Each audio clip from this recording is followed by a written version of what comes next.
So far, we have established a secure mTLS connection using SPIRE between workloads inside a single cluster. Now we want to move one of the workloads to a different cluster and still establish the secure mTLS connectivity with minimal to zero code changes in it. And for this, we will first need to create two bundle endpoints for each of these clusters to federate with each other.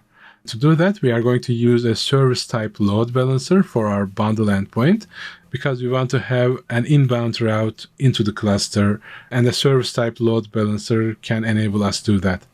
Our SPIRE server bundle endpoint will be a service on TCP port 8443. And let's apply this by doing a kubectl apply-f server bundle service YAML. And when we do a kubectl get service under the SPIRE namespace, we see that we have a bundle endpoint service that is externally reachable from this IP. I'll do the same on cluster 4 as well. Kubectl apply-f SPIRE server bundle endpoint YAML. And when we list services here, I have an external IP for this service as well. We'll begin by editing the server config map for cluster 3. So we'll define the federation structure inside this federation stanza. Our bundle endpoint that this SPIRE server serves will be listening on all of the interfaces on port 8443. And we will be federating with cluster4.demo trust boundary on this bundle endpoint at port 8443 again. We are going to use a standard SPIFFE bundle endpoint profile and expect the other party that we are federating with to have this SPIFFE ID to identify itself. Otherwise, we are not going to trust it and we are not going to federate with it.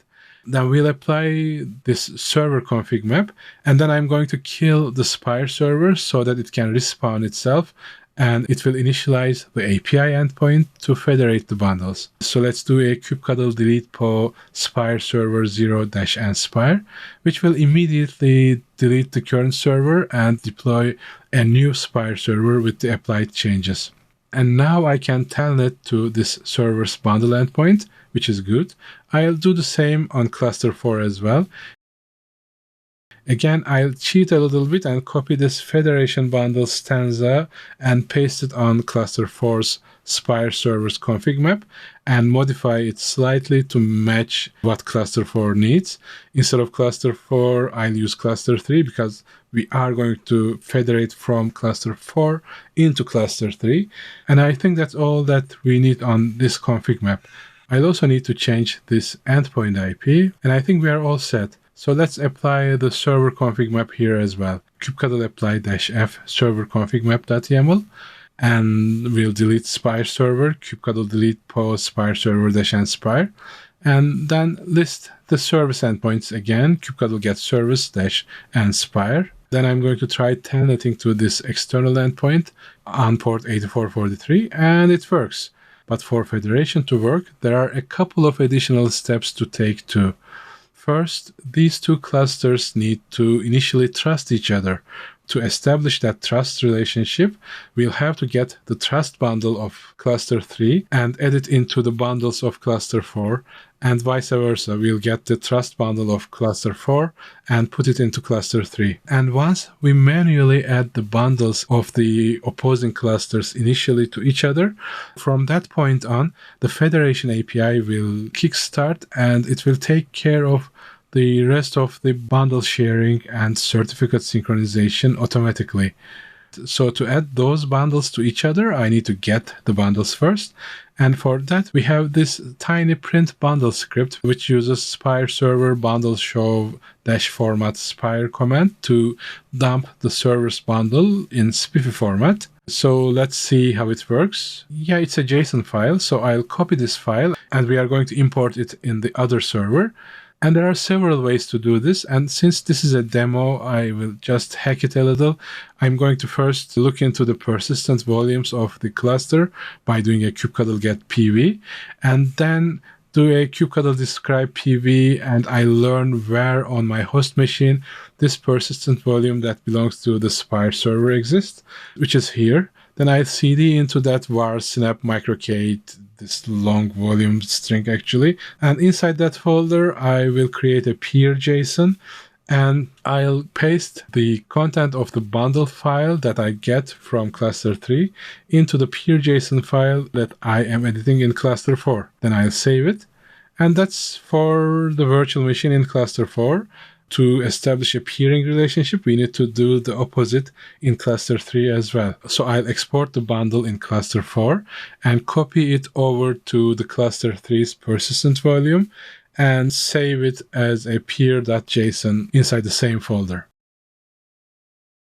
And that folder is mapped to run/spire/data inside the Spire servers container.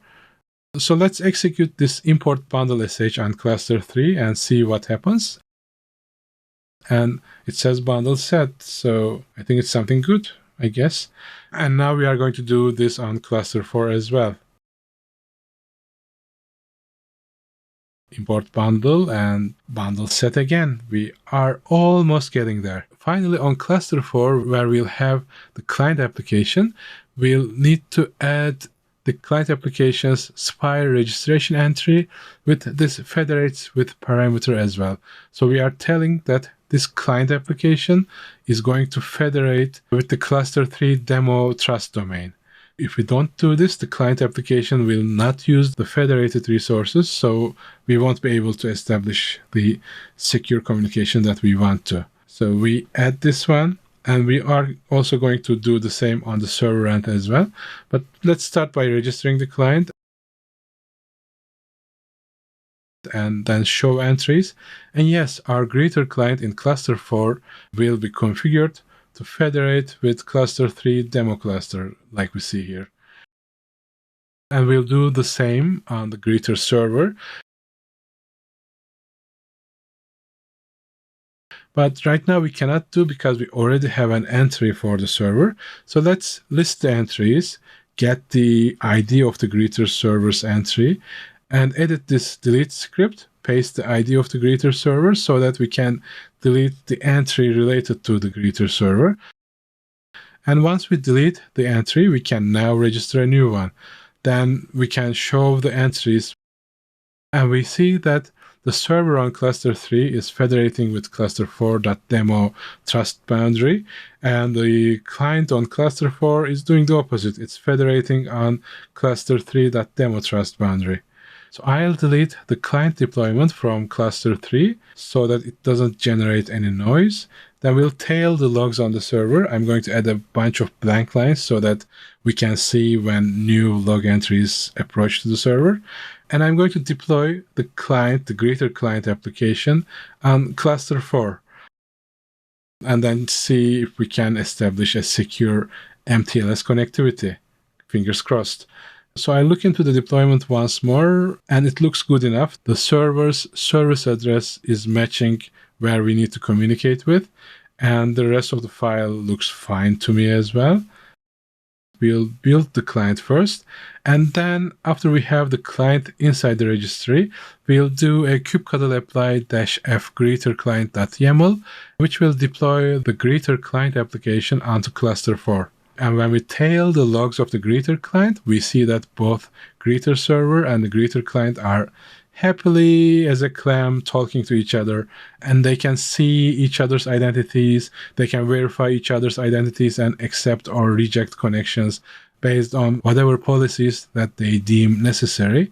And that finalizes our series on how to establish a secure federated mTLS connectivity between two workloads inside two distinct Kubernetes clusters using SPIFFE and SPIRE.